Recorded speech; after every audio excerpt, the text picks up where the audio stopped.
Welcome to the Here We Go podcast. I am your host, Trent Ging. We finally made it. We have finally made it to the bye week. Injuries have been a major concern.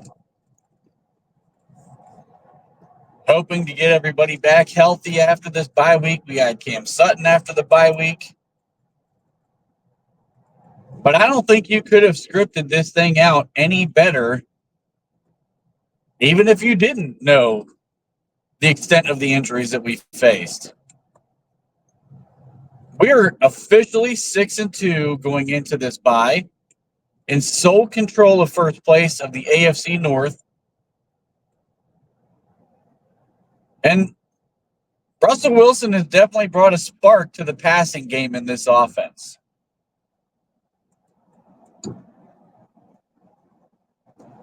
So I'm not sure that game was a complete game last night that we saw from our beloved Pittsburgh Steelers.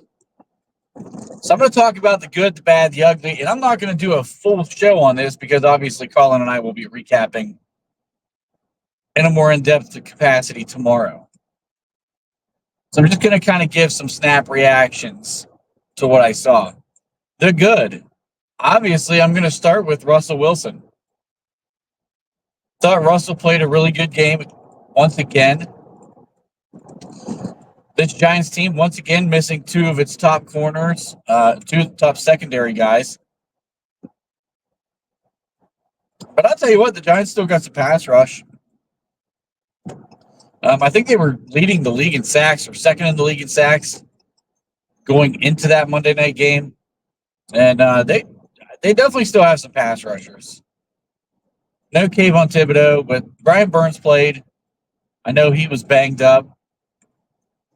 Ojulari had a really nice game for them. He had a couple of sacks and made a couple of different plays throughout the game and maybe some things that didn't quite show up on stat sheets, but he was giving Broderick Jones fits, as has everyone else this year. But Russell Wilson, I thought, navigated the pocket pretty well. The sacks that he took were pretty unavoidable. I mean, one was a complete coverage sack. Had another one where he just didn't have time to get rid of the football. I thought he maneuvered the pocket really well. I like the design bootlegs and some of the stuff they were still using with Justin. You can see all of the mobility concerns that we had, to me, have been thrown out the window. Russ actually took off and ran a couple of times, the second of which did not end very well. That's the play where he lost the fumble. But overall, Russ had a really nice game, and he put some balls on the money. The crossing, or not the crosser, but the out route to Darnell Washington, where he kind of breaks free of, I think it was one of the DBs, maybe the nickel corner. Put that ball on the money in stride. Let Darnell continue his momentum, which then allows him to continue to pick up more yardage after the catch. I thought that was a really nice play, both by Darnell, who flashed a little bit of route running ability there. And, man, his confidence has really come on. And I like what I'm seeing from Darnell Washington. But I thought it was a really nice throw, perfect timing. Again, you got a big body, tall receiver. He puts it up high out in front of him to where even if a defensive back tries to go make a play at that, there was no play to be made. Great throw, great catch. The throw to Pickens in the end zone where he doesn't get both feet down, I mean, honestly, it was a picture-perfect throw. The rollout on the touchdown called back with the Broderick Jones face mask, a perfect throw. He's moving to his right. Pickens is coming across the field to the right, hits Pickens right in stride. I mean, that was a great throw. It's a shame that didn't stand. The Calvin Austin throw that went for the touchdown. Beautiful ball. Absolutely beautiful ball. The Pickens throw down the sideline. I mean, that thing was, you couldn't have placed that ball any better. There was two defenders in the area, and he put the ball out in front of George where only George could get fingertips on it.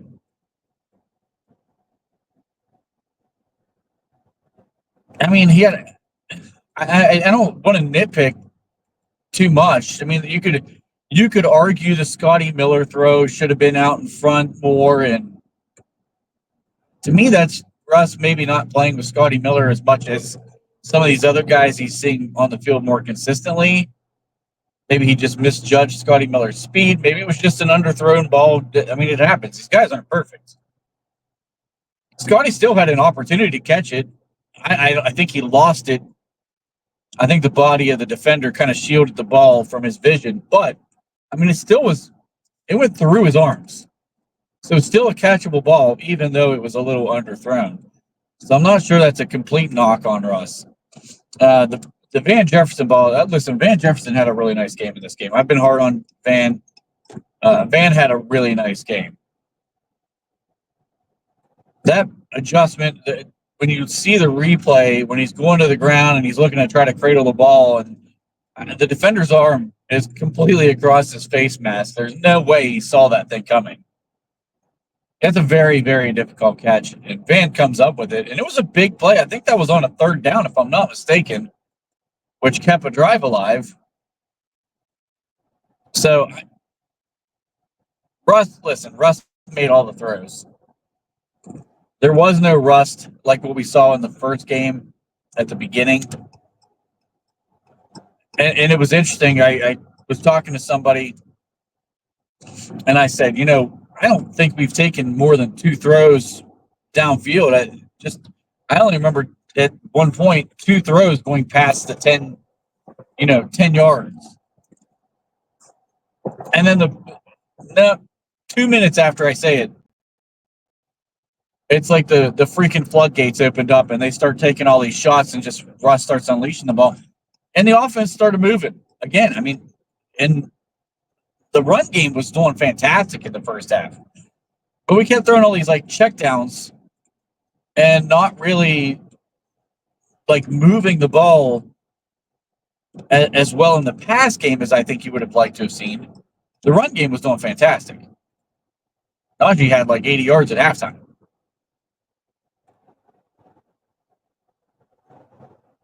But I thought the good was obviously Russell Wilson. He did a fantastic job. The run game was another part of the good. I mean, both Najee and Jaylen Warren had a nice yard per carry average. But it just looks different with Najee back there than it does Jaylen right now. And I think Jaylen's still benefiting a little bit from the third down or long yardage situations. He's not gotten going the way that I think a lot of us in the fan base have hoped that he would have gotten going. But Najee had everything going last night. Once again, I mean, he is very effective with this jump cut that he's using more frequently now. He's spinning, and even though his spin is like more of a slow spin than, say, a guy like maybe a Jahmyr Gibbs or a Bijan Robinson, more twitchy guys, it's been effective. He leaps another guy last night for a big gain, and Najee just looks like a guy who is really pissed off that we didn't give him a 5th-year option or sign him to an extension. And he's right now just taking it out on every team we play against.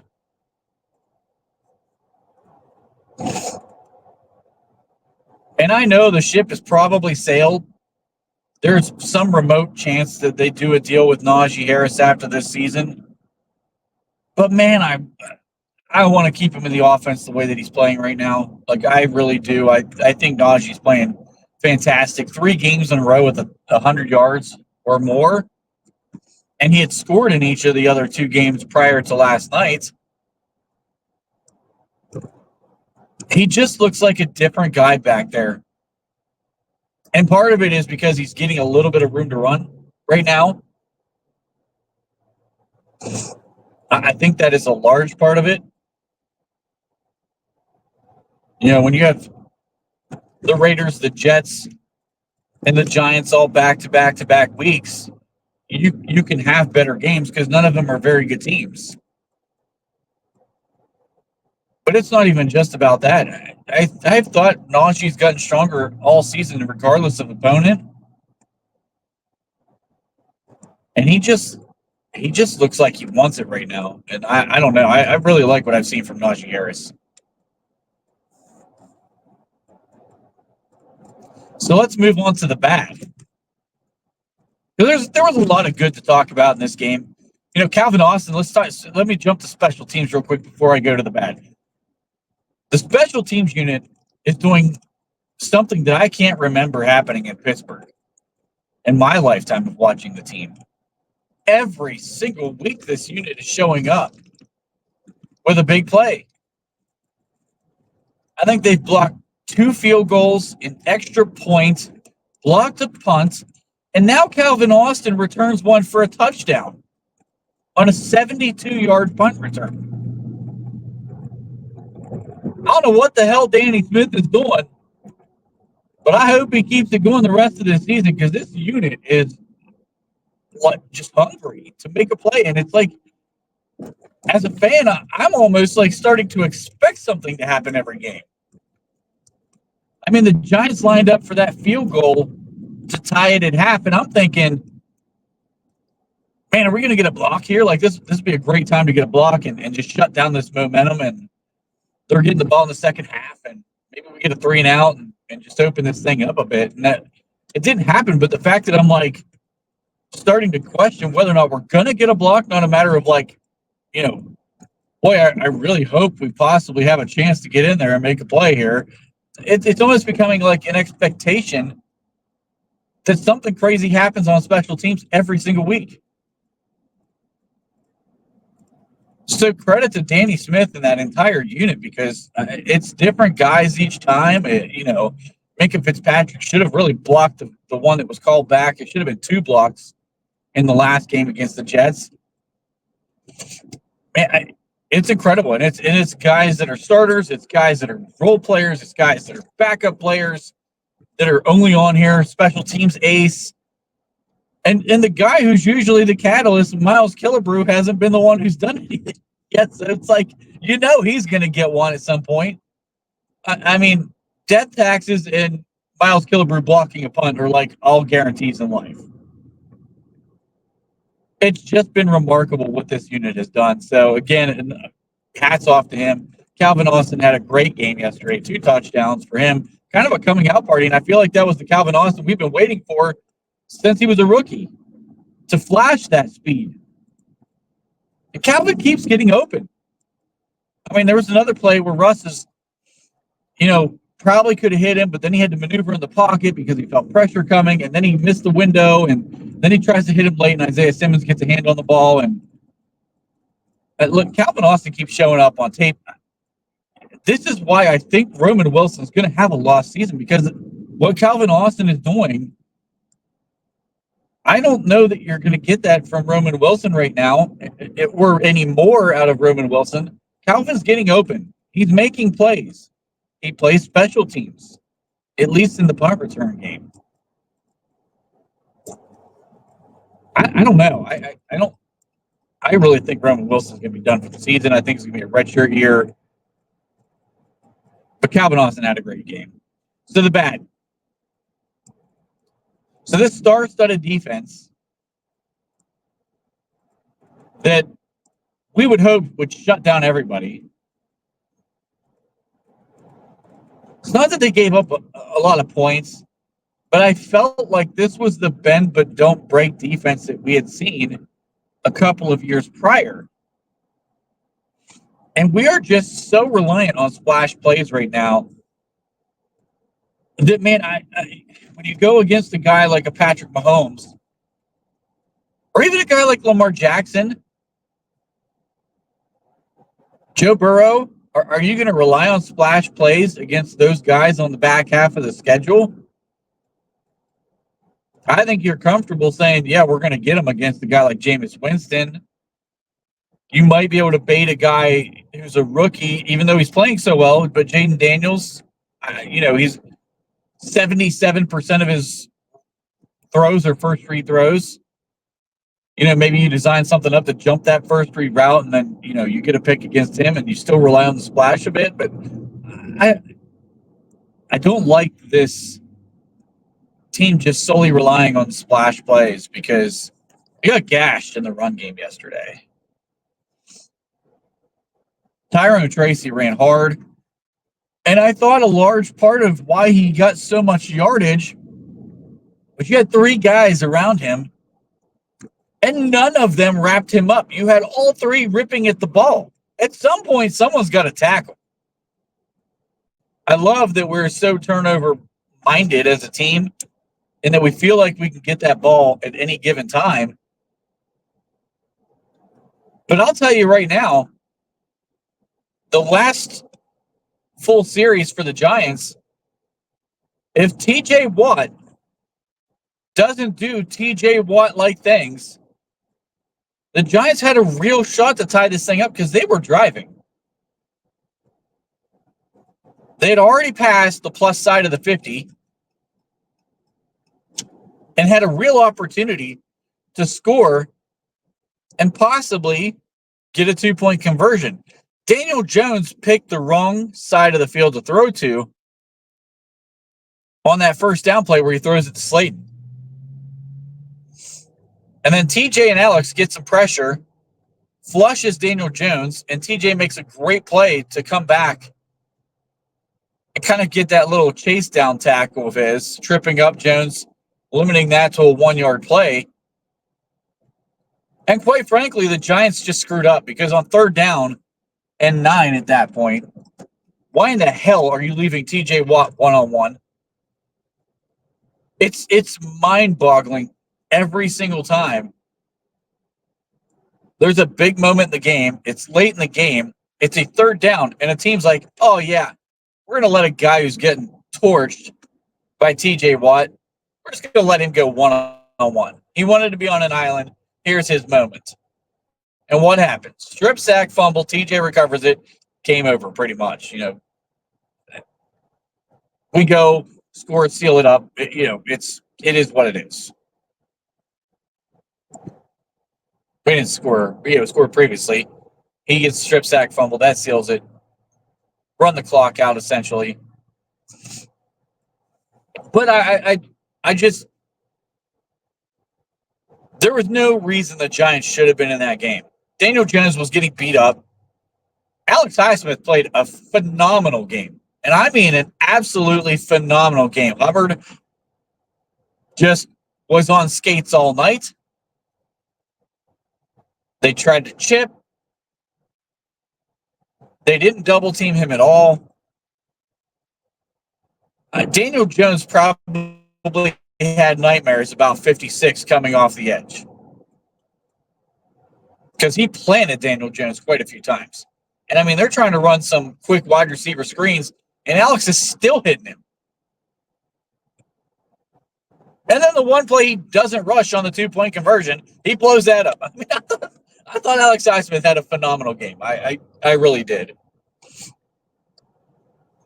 Quite incredible what he did. I didn't see the final numbers to see how many pressures he ended up with in that game, but man, it was a lot. It felt like every 2 out of every 3 times Daniel Jones dropped back, he was getting in there.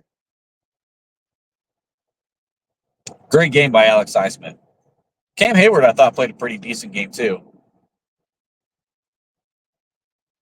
TJ obviously plays a good game. But we're just so reliant on this front group, and there's no creativity. And I think Terrell Austin's got some work to do in the film room because right now he's not been calling anything exotic. He's not doing a great job of really disguising coverages. It seems very elementary when you watch the defense, and it's almost just like he thinks that TJ, Cam, Alex are going to bail them out every single play. That's not sustainable in the National Football League. And you certainly play against really good quarterbacks. They're going to diagnose these things and just carve us up. I don't like what I've seen from the play calling standpoint. I thought he made adjustments in the Jets game, but they were very minor adjustments. I talked about that before. So again, the ugly is just the defense is playing this bend but don't break thing, and I don't I don't know if that works against better football teams. Maybe we change our game plan up against better teams. I don't know. I'm hopeful, but I think we got some work to do in this bye week. The ugly was clearly Broderick Jones. I mean, my God, I don't know what could be said about him that hasn't already been said about him. This guy is an all-world talent.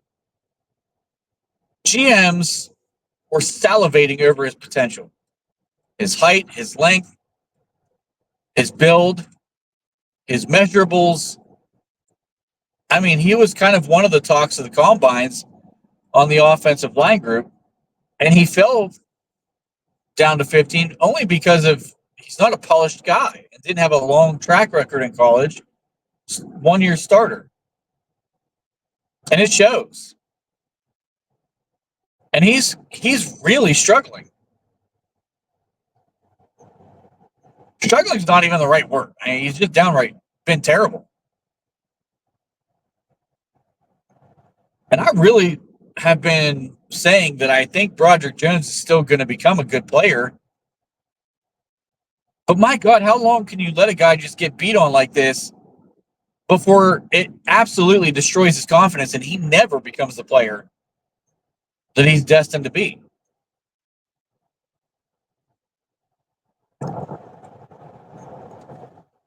Right now, Broderick Jones should be eating, breathing, and sleeping football 24/7 to figure out whatever the hell he's got going on.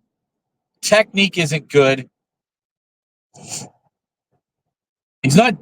I don't even know how to. I don't know how to say it. I mean, his hands have been terrible. His punch has been terrible. He can't stay in front of a guy for more than 2 seconds. And run blocking is the thing that he's better at. It's been okay. I mean, he's not even like you can understand a guy struggling in pass pro if he's a dominant run blocker. That's not what we're getting right now. I mean, there were a couple plays on the run game where he's getting blown into the backfield. I feel bad for him. I really do. I feel bad for him because right now, Troy Falatonu should be the guy who is the starting right tackle. Broderick Jones should be on the bench and just working on his game, trying to figure out what's going on. And I think if I were in his shoes and everybody's talking about me the way they're talking about me, man, I don't know if I'd leave that complex. I'd get a freaking cot somewhere in the locker room and I'd sleep there. I'd wake up there. I would be 24/7 trying to figure out what I can do to be better in this next 2-week period before we come back to play the Commanders. Because he's just right now not just the worst offensive lineman in the NFL, might be one of the worst offensive linemen I've ever seen in a Pittsburgh uniform. And that includes Mike Adams, who flamed out in a couple of years.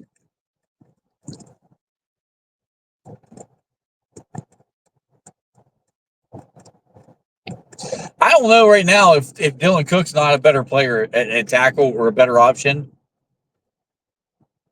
It really feels like Broderick needs to get benched for a week and see if he can figure this thing out. Maybe that's what the blessing of the bye week is going to be for him. But I tell you what, when you're playing as bad as he is right now, I don't know how you turn this around. I mean, his confidence he can't even have any form of confidence right now. It's got to be completely gone.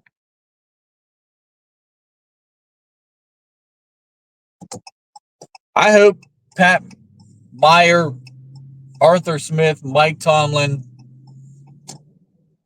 can figure something out for him. because I like him as a player. I like his attitude. I like the way he's handled most things.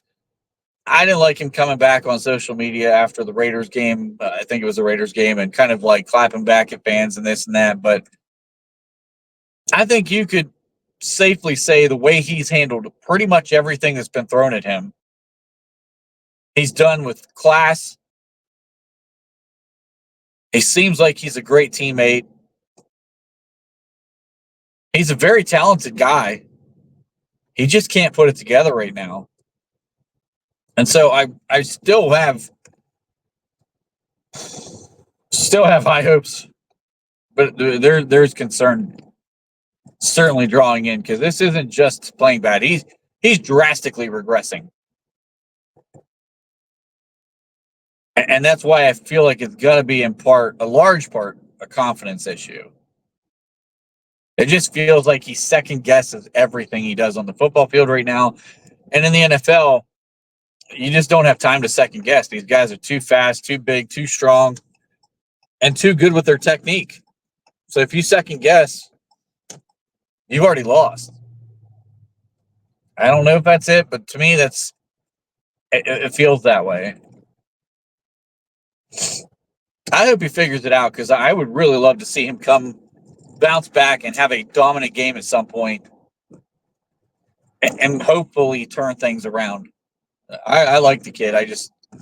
I'm a little concerned at this point. So let me know what you think. I think it's a pretty straightforward list, but you may disagree and have some other things you want to add to it. As always, like, share, subscribe. Be going live tomorrow at 8 with Colin. It's great to be 6-2 going into the bye. Hope y'all have a great day.